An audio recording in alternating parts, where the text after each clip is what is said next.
Eh bien, nous en venons à la question orale et je vous propose que nous lions à l'étude de cette question orale le vœu qui a été déposé par le groupe écologiste qui concerne le 17 avenue Junot. Et donc la parole est à Pierre-Yves Bournazel. Merci, monsieur le maire. Je voudrais évoquer 4 points. Le premier qui est tout à fait formel, vous dire que l'avenir de cette parcelle suscite, à Montmartre au moins, beaucoup de débats, de préoccupations. Moi, je suis un élu du 18e arrondissement, un élu de Paris. J'aime profondément notre village de Montmartre et j'essaye de définir ce que je crois être l'intérêt général. Et des débats peuvent avoir lieu autour des propositions de chacun et je respecte les uns et les autres et je souhaite que le débat entre les Montmartrois et les différents acteurs reste un débat poli et courtois. Deuxièmement, je voudrais évoquer le CLAP. Je suis intervenu par écrit auprès du premier adjoint à la maire de Paris il y a quelques semaines pour lui demander s'il était possible de réaliser une convention entre la ville de Paris et le CLAP. À ce jour, je n'ai pas de réponse. Je voudrais rappeler que depuis plus de 50 ans, le CLAP anime tous les jours, autour de ces 257 licenciés, des parties amicales, des ateliers d'entraînement, des concours internes ou des compétitions officielles. Depuis plus de 50 ans, dans la convivialité, la bonne humeur, des générations de bénévoles, avec le soutien des services municipaux, se sont succédés pour favoriser la pratique de la pétanque et la conservation d'un espace vert. Ces 2 missions figurent d'ailleurs dans les statuts déposés en préfecture lors de la création de l'association le 18 mars 1971.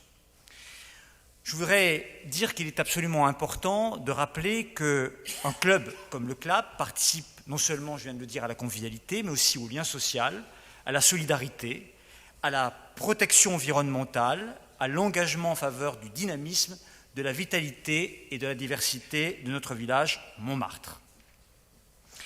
Alors, aujourd'hui, il y a un premier projet qui est venu remettre en cause cette possibilité, semble-t-il, de convention, sauf si vous me répondez, monsieur le maire, que vous êtes favorable à une convention entre la ville et le CLAP, comme j'en avais fait la proposition à monsieur Grégoire il y a plusieurs semaines.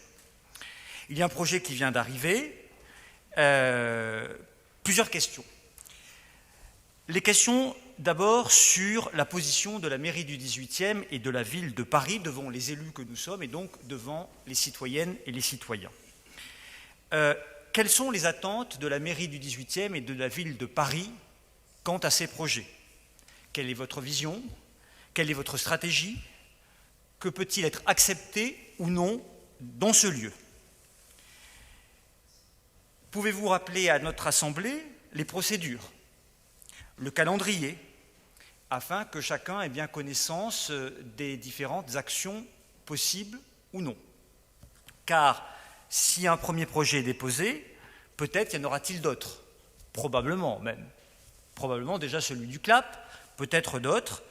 Il y a un délai qui a été donné, me semble-t-il. Comment et pourquoi les choses se sont réalisées ainsi ? Enfin, dernièrement, je voudrais dire que s'il n'y a pas de convention, ce que j'ai proposé, s'il y a une mise en concurrence des différents projets, je voudrais demander dans ce Conseil une position de la mairie du 18e et si possible aussi de la ville de Paris pour que, quoi qu'il advienne, et quels que soient les choix qui seraient éventuellement faits, que le club, le CLAP, ces licenciés, ces hommes et ces femmes qui sont engagés depuis des années, qui ont travaillé de manière bénévole, soient associés et restent sur place, quel que soit le projet, pour continuer leurs activités. Et je pense que cela changerait pas mal de choses et remettrait peut-être autour de la table un certain nombre d'acteurs et d'interlocuteurs. Je pense que c'est important, parce que évidemment, il y a un projet qui arrive, vous allez me dire, nous on applique la loi, il y a un projet qui arrive, on fait une mise en concurrence. Bon, très bien, je ne vais pas dire le contraire. Mais il y a des gens qui sont en place depuis 50 ans, il y a des générations, je disais, d'engagement et de bénévoles, il faudrait au moins prendre un engagement vis-à-vis d'eux. Si leur projet est retenu, ou encore mieux, s'il y a une convention, très bien. Mais si jamais leur projet n'était pas retenu, que forcément, eux participent de ce projet et restent sur place, quelle que soit la décision. Parce que la question qui viendra ensuite, ce serait « que deviennent-ils » ?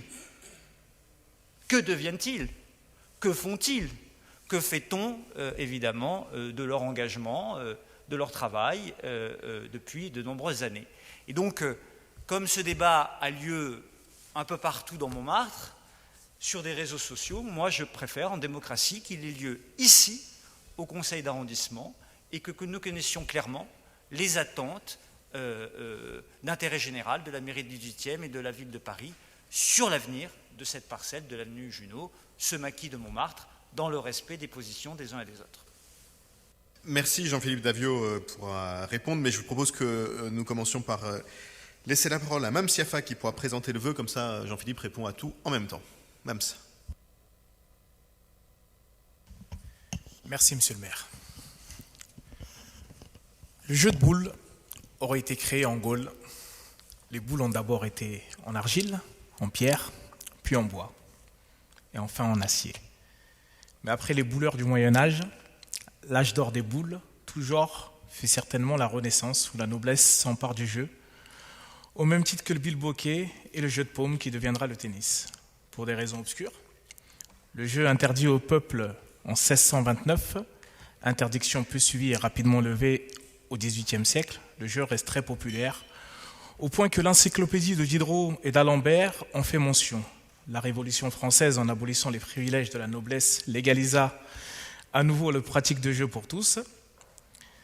Au début du XIXe siècle, le jeu de boules est répandu du nord au sud de la France. Dans Ferragus, en 1833, Honoré de Balzac décrit « Les parties de boules du faubourg Saint-Marceau, cette esplanade d'où l'on domine Paris, a été conquise par les joueurs de boules, vieilles figures grises, pleines de bonhomie, braves gens qui continuent nos ancêtres et dont les physionomies ne peuvent être comparées qu'à celles de leur public. » Je pourrais évoquer tellement, mais tellement d'histoires autour de ce sport.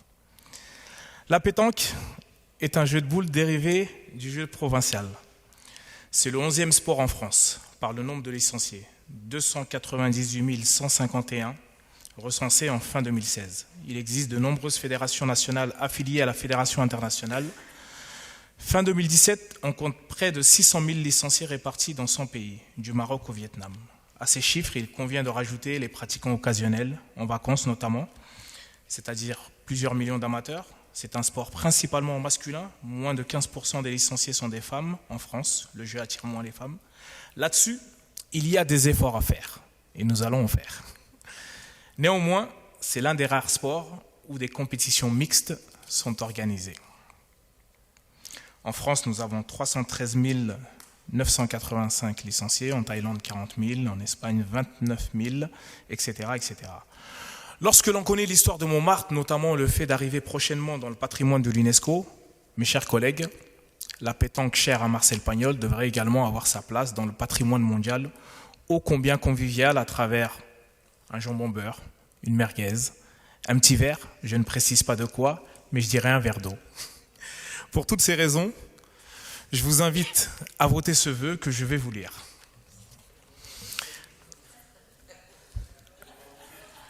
Ah, je peux le lire quand même.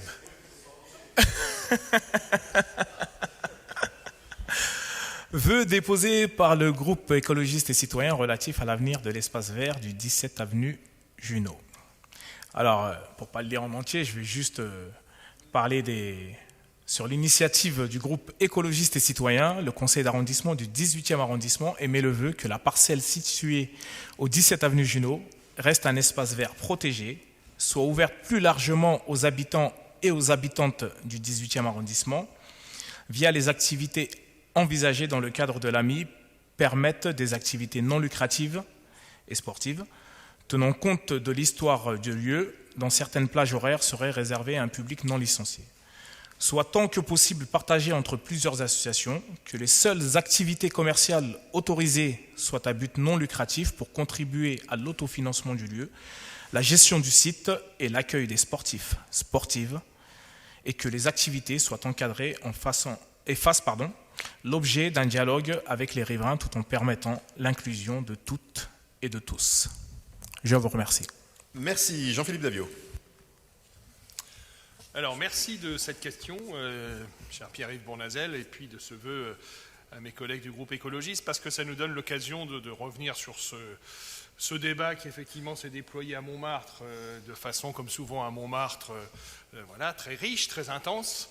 Mais c'est l'occasion aussi de repréciser des choses et de rétablir quelques vérités. Alors, je vais reprendre depuis le début, de quoi s'agit-il? Il y a effectivement ce terrain, propriété de la ville de Paris, occupé depuis de nombreuses années par le CLAP, pour y exercer des activités, et c'est le fruit de l'histoire. Nous avons hérité de cette situation, finalement, en l'absence, effectivement, de toute convention qui réglemente l'usage de ce terrain et qui précise un peu les conditions d'usage de ce terrain entre le club et la ville.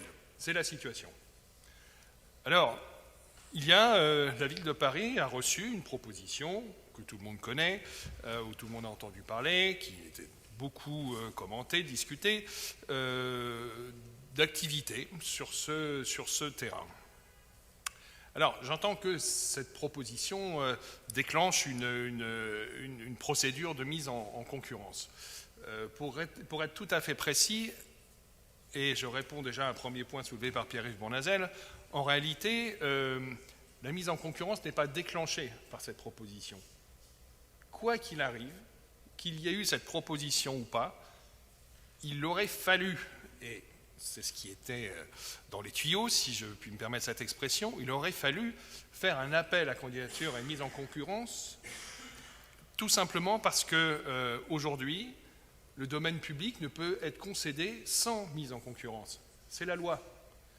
Et la ville de Paris n'a pas légalement la possibilité, je le dis très clairement, n'a pas légalement la possibilité de choisir un acteur, soit-il historique, sur ce terrain, et d'établir une convention avec cet acteur. Si la ville de Paris faisait cela, elle serait hors la loi et pourrait être poursuivie dès demain pour favoritisme. Je ne pense pas que ce soit ce que nous souhaitons à la maire de Paris, d'être souhaité pour favoritisme, d'être poursuivi pour favoritisme, pardon. Voilà, le contexte légal, c'est celui-ci. Donc, premier point, la loi ne permet pas d'établir directement une convention avec le CLAP. Deuxième point, le projet qui a été proposé à la ville de Paris enclenche mécaniquement une procédure d'appel à manifestation d'intérêt. Comme son nom l'indique, la manifestation d'intérêt est une proposition qui va être transmise à la ville de Paris par un certain nombre d'acteurs. On ignore à ce jour combien répondront à cet appel à manifestation d'intérêt. Et dès lors qu'il s'agit d'une démarche spontanée d'acteurs, ce n'est pas la ville qui dicte ses conditions, si je puis dire, et ses critères. Il y aura des propositions et la ville fera le choix parmi l'ensemble des propositions. Et évidemment, nous imaginons bien que le CLAP répondra présent pour établir une proposition. Sur le plan de la procédure, d'abord, le timing. Cet appel à manifestation d'intérêt a donc été publié le 21 septembre, si je ne m'abuse. J'ai cette date en tête dans les annonces légales du Parisien, et avec une date d'échéance au 28 novembre, 17h. Donc d'ici au 28 novembre, 17h, toutes les propositions pour avoir des activités sur ce terrain devront être transmises à la ville de Paris. Et je dis exprès la ville de Paris. Ça n'est pas une procédure enclenchée par la mairie du 18e arrondissement, c'est une procédure qui est pilotée, comme toutes les procédures identiques, par la DAE, la direction de l'attractivité et de l'emploi de la ville de Paris. J'ajoute que on a dû faire face à des situations comme ça l'année dernière, avec le carré aux artistes de la place du Tertre. Nous avons dû, par la loi, remettre à plat l'ensemble des emplacements des artistes de la place du Tertre et faire un appel à concurrence. même dans un domaine comme celui des artistes de la place du Tertre, parce que, encore une fois, c'est la loi et nous n'avons rien à inventer en la matière. Et donc, il n'y a rien d'étonnant que, suivant les situations, on soit obligé l'ensemble des occupations du domaine public de soumettre ces occupations à cet appel à concurrence. On ne fait que notre travail et on ne fait que respecter la loi. Dernier point, je précise que le choix sera fait dans le cadre d'une commission dont aujourd'hui nous ne connaissons pas la composition encore. Encore une fois, ce n'est pas la mairie du 18e qui va en décider, c'est l'administration de la ville de Paris, de la DAE, et qui va donc constituer une commission dès lors qu'il y aura plusieurs propositions. Je n'imagine pas qu'il n'y en aura pas plusieurs, donc je suis assez confiant sur le fait qu'il y aura une commission qui sera constituée et qui aura à connaître des différentes propositions, se réunir. Tout cela à partir de la fin de l'année, le temps que, pour essayer de donner un horizon, le temps que cette commission se réunisse, que les discussions aient lieu, etc. Ça devra nous amener, j'imagine, à peu près au printemps, quelque chose comme ça, ou fin de printemps, pour qu'il y ait une attribution à l'un des candidats de ce terrain. Et puis, j'en finis par un point qui est très important pour nous, c'est qu'effectivement, aujourd'hui, il y a un certain nombre d'adhérents qui peuvent venir jouer au boule sur ce terrain, qui y sont très attachés, et je comprends, je le dis très, très simplement, je comprends l'émoi, l'interrogation, l'inquiétude peut-être, d'ailleurs, d'un certain nombre de ces adhérents, à l'idée, cher Pierre-Yves Bournazel, je le dis, non pas d'être expulsé du terrain, je pense que cette expression n'est pas tout à fait appropriée. Non pas à l'idée d'être expulsé du terrain, mais par contre peut-être de ne plus avoir usage de ce terrain comme ils en avaient l'habitude jusque-là. Et une fois un candidat retenu, nous mènerons les discussions avec ce candidat, si toutefois ça n'était pas le CLAP, pour que l'ensemble des adhérents actuels du CLAP puissent continuer à venir jouer au boule, puisque, je le précise, on a entendu toutes sortes de choses totalement folles sur la destination de ce terrain, même un projet immobilier, paraît-il. Je ne sais pas qui a entendu parler de ça. Alors, je sais bien, quand on veut discréditer, on invente tout, et ça s'est vérifié encore cette fois-ci. Il n'y a jamais eu d'idée de projet immobilier. En tout cas, ce terrain n'y est pas destiné. D'ailleurs, il ne pourrait même pas. Ce ne serait même pas possible, compte tenu de l'état, de la localisation de ce terrain. Donc, les activités de pétanque se poursuivront et, évidemment, tous les adhérents du CLAP actuel pourraient, et ce sera une exigence de notre part, vis-à-vis de l'opérateur qui sera retenu, ou de l'association qui sera retenue, ou de plusieurs associations. Voilà, tout ça, nous attendons d'avoir les propositions. Et ce sera donc une demande de la mairie du 18e que quiconque qui est actuellement adhérent du CLAP puisse continuer à venir jouer sur ce terrain. Voilà. Merci beaucoup à Jean-Philippe pour tous ces éléments. Il n'a pas commenté le vœu. Vous avez donc compris que nous nous apprêtons à le voter.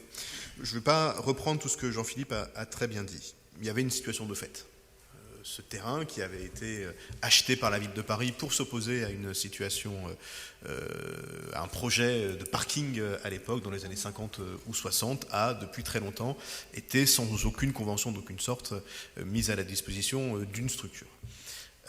Cette situation de fait a duré jusqu'au moment où la loi a changé d'abord, comme l'a dit Jean-Philippe, avec la loi Sapin qui réinterprète de façon extrêmement restrictive, et je pense que c'est une bonne chose, la possibilité pour les élus de décider, parce qu'un tel ou telle ou telle structure leur plaît bien, de pouvoir continuer sans permettre à d'autres acteurs de se joindre à la discussion, de bénéficier de situations particulières. Et puis disons-le, parce que de toute façon, cet espace est un espace vert protégé, sur lequel des constructions ont été réalisées dans des conditions qu'il ne me revient pas de commenter. Et donc, la situation, de fait, n'est pas à ce stade satisfaisante. Pourquoi je dis ça? Parce que moi aussi j'écoute avec attention, mais avec un petit peu de distance, les débats. Personne, et en tout cas pas moi, et évidemment pas plus la maire de Paris, n'a envie d'aller alimenter de vieilles querelles ou supprimer telle ou telle structure ou créer du bordel là où il n'y en a pas. Mais enfin, ni la maire de Paris, ni moi, malgré toute la mobilisation qui est la nôtre sur nos mandats et l'intérêt que nous portons aux différents acteurs, n'a l'intention de se retrouver non plus face aux tribunaux, au tribunal administratif, ou pire encore, parce que vous savez que le délit de favoritisme, aujourd'hui, est quand même un délit extrêmement grave, et il n'y a que l'exécutif, en l'occurrence à Paris, que la maire de Paris, qui est susceptible d'être mise en cause. C'est-à-dire que nous, on peut discuter de ce qu'on veut ici, décider ce qu'on veut, il y a une personne qui a une responsabilité devant la loi. C'est la chef de cet exécutif, et donc en l'occurrence la maire de Paris. Et donc il faut peut-être concevoir aussi que ce soit une perspective qui ne nous plaît pas, même si on peut aimer les uns ou les autres, et qu'il est de notre responsabilité, de responsable d'un exécutif, de respecter les lois telles qu'elles ont été votées par le Parlement. Ça ne plaît pas tant que ça, hein. Moi je m'en passerais bien, des débats, voire parfois à la limite de l'invective sur les drôles d'idées qui passeraient dans la tête de tel ou tel élu qui serait engagé à emmerder le monde pour le plaisir de l'emmerder. Rassurez-vous, quand on est maire du 18e, on a largement suffisamment de sujets à traiter pour ne pas en créer en plus par soi-même. Et moi j'invite les responsables politiques, je ne parle pas des responsables associatifs ou citoyens, à avoir aussi ce regard sur les responsabilités qui sont les nôtres. C'est vrai qu'elles ne pèsent que sur les épaules de l'exécutif.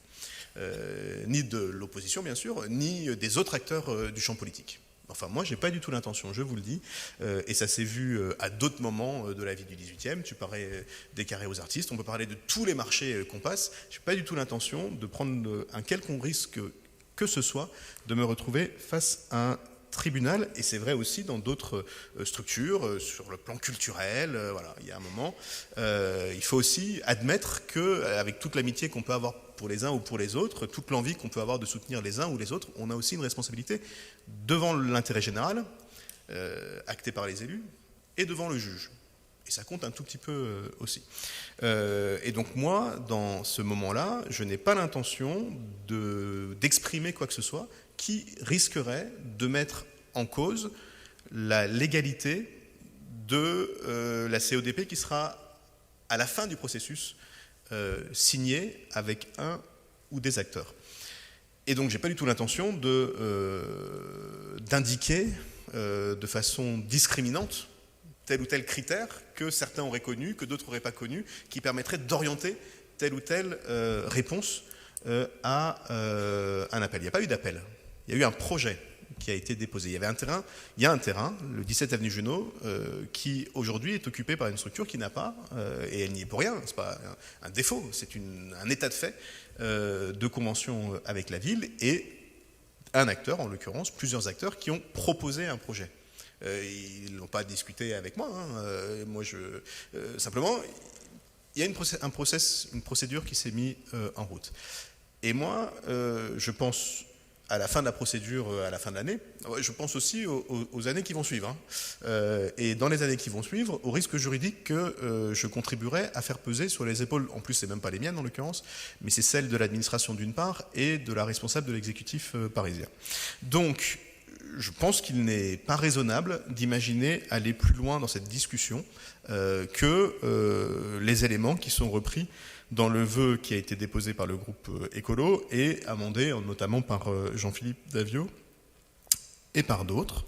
Ensuite, il y a un process, et puis à l'issue du process, il y a une décision qui est prise, et une fois que cette décision elle est prise, on est à Montmartre, donc je sais qu'on est tous capables de faire le meilleur choix possible. Je ne parle pas des élus, je parle y compris des habitants, et donc de s'adapter à la nouvelle donne telle qu'elle sera issue de cette démarche.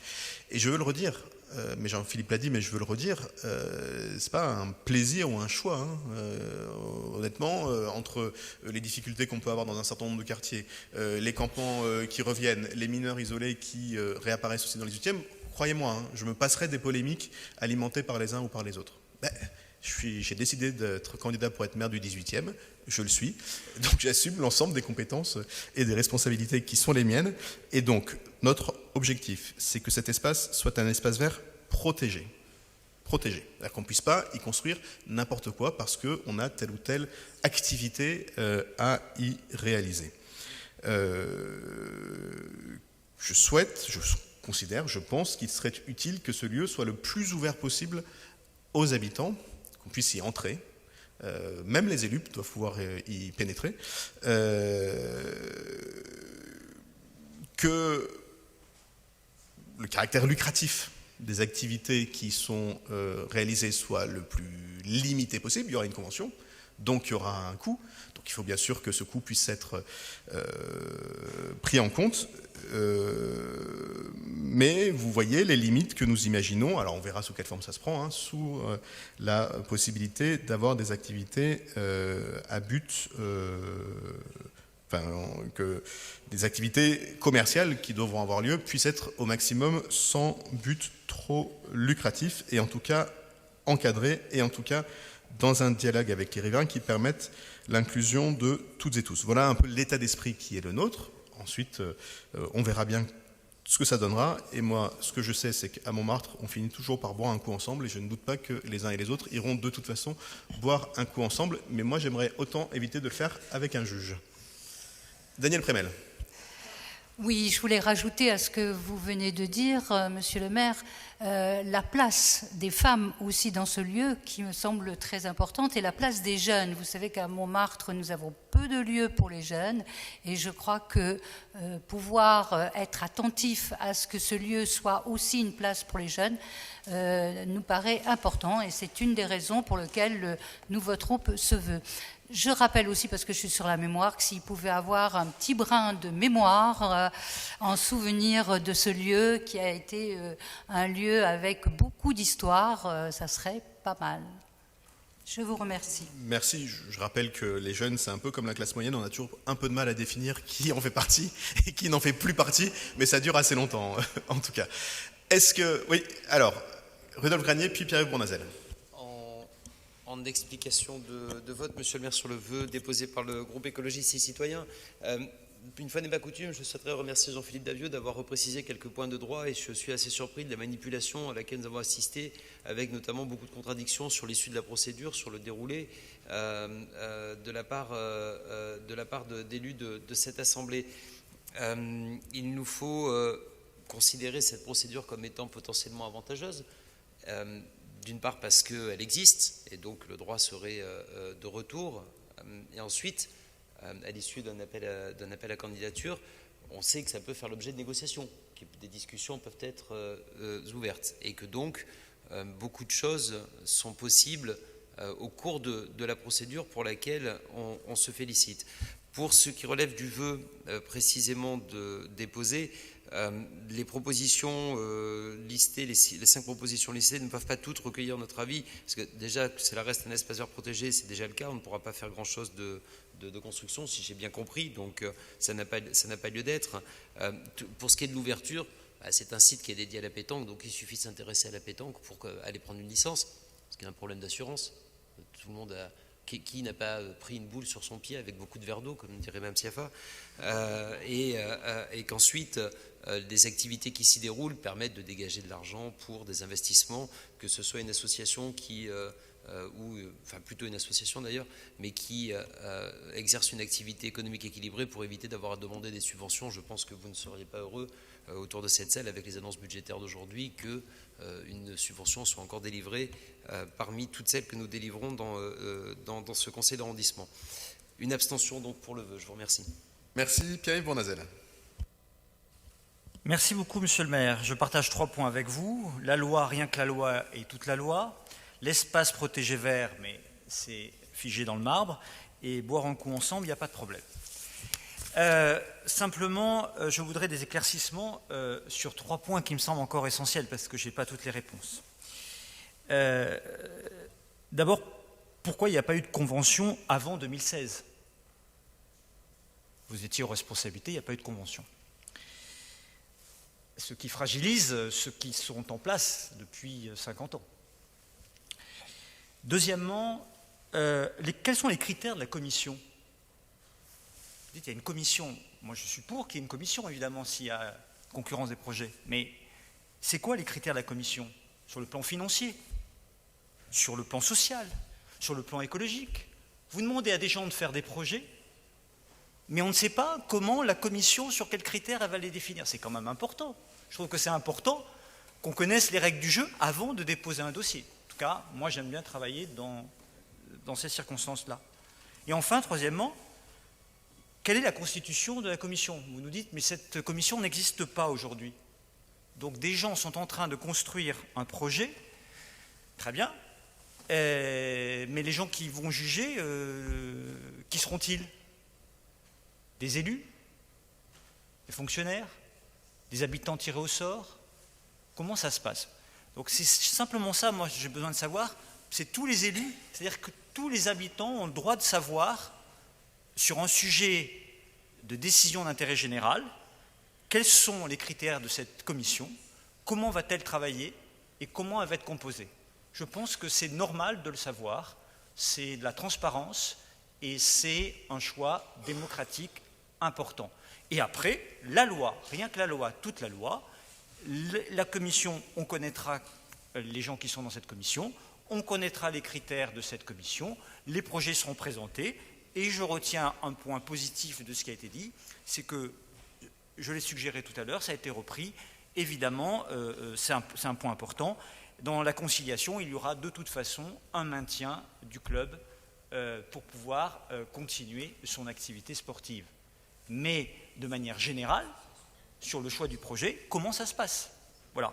Donc je voudrais avoir au moins ces réponses sur les critères de la commission, les exigences attendues par la ville. C'est la ville qui va le faire le choix à travers une commission, vous l'avez dit, donc on a le droit de connaître les critères et on a le droit de connaître la constitution de la commission. Je vous remercie. Je pensais que les éléments de réponse avaient été donnés. Je vais redonner la parole à Jean-Philippe Davio. Je rappelle que nous sommes dans une manifestation, un système, donc vous pouvez aller regarder sur servicepublic.fr, vous aurez tous les éléments. La procédure, c'est la manifestation spontanée d'intérêt.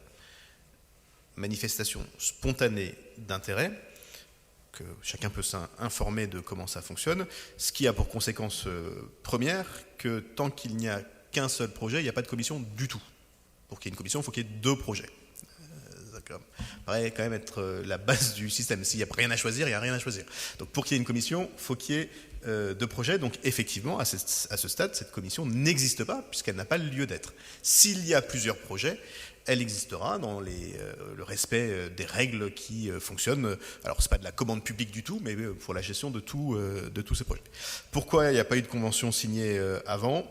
Il y a plein de situations comme ça, dans le 18e, à Montmartre en particulier. Pour signer, sans doute, était utile qu'on en discute à l'époque. Personne n'en parlait. Il y a un état de fait qui était comme ça. Et d'ailleurs, je ne sais même pas, mais je ne leur ai pas posé la question, si ça aurait été à l'époque le souhait du club de signer une convention avec nous qui limite quand même de beaucoup les typologies d'activités qu'ils sont autorisés et qu'ils auraient été autorisés de 2016 à maintenant à réaliser sur le terrain du 17 avenue Junot. Jean-Philippe. Et puis après, on va passer au vote. Oui, quelques éléments. Une petite précision sur cette question de convention. On a un tournant dans l'histoire. C'est l'ordonnance Sapin du mois d'avril 2017. C'est-à-dire qu'il y avait effectivement une situation de fait des activités du CLAP en dehors de toute convention avec la ville. Et puis, il y a 2017, le mois d'avril, avec cette ordonnance qui impose un appel à candidature, une mise en concurrence, dès lors qu'il y a une occupation du domaine public avec tout ou partie de fin commerciale. Et on tombe exactement dans ce cadre-là. Donc, à partir de 2017, il y a là l'obligation d'avoir une convention claire, transparente, et mise en concurrence avant pouvoir établir toute convention. Donc voilà, ensuite, il y a eu une inspection de la ville de Paris sur le fonctionnement du CLAP, qui a rendu ses conclusions, etc., en 2019. Et puis après, on tombe dans le trou noir que tout le monde connaît des 2 ans de Covid, avec les confinements, etc. Et c'est sûr que ce n'est pas le moment où tout cela a avancé le plus rapidement. Et donc, nous voici aujourd'hui avec ce sujet. Donc voilà, c'est tout simplement ça. Deuxième point, la question de la commission. Je confirme ce que dit le maire. Pour l'instant, cette commission n'existe pas parce qu'elle va être créée ad hoc. C'est un procédé qui n'est pas spécifique là à ce terrain. Hein. C'est quelque chose qui est tout à fait habituel. Toutes les collectivités locales connaissent ça. Et dès lors il faut bien que tout le monde ait ça en tête. On n'est pas là sur un appel d'offres. un appel d'offres, la collectivité dit, bon ben voilà, j'ai besoin de telle réalisation, ou tel produit, ou de telle activité, et voilà mes critères. Là, on n'est pas du tout dans cette démarche-là, on est dans un appel à manifestation d'intérêt. Ce qui change tout, spontané, c'est qu'à ce moment-là, les différents candidats vont eux-mêmes dire leur vision de ce qu'ils peuvent faire, des activités qu'ils souhaitent proposer et dans quelles conditions sur ce terrain. Voilà, c'est dans ce sens-là que ça se passe. Et en fonction des différentes candidatures, là, donc la commission sera constituée par la direction de l'attractivité et de l'emploi. Et cette commission va définir ses priorités de sélection, qui s'inscriront par définition dans les priorités de la ville de Paris, ça va de soi. Mais enfin, c'est pour ça qu'on prend les choses à l'envers. Là, il n'y a pas dès aujourd'hui des critères et des membres de commission désignés. Et il faut qu'on marche dans le bon sens. Il y aura cette commission constituée dès lors qu'il y aura nécessité de sélectionner une candidature. Merci beaucoup. Et donc, je vais mettre aux voix le texte tel qu'il a été distribué sur table, qui est pour, qui est contre, qui s'abstient. Il est adopté. Je vous en remercie.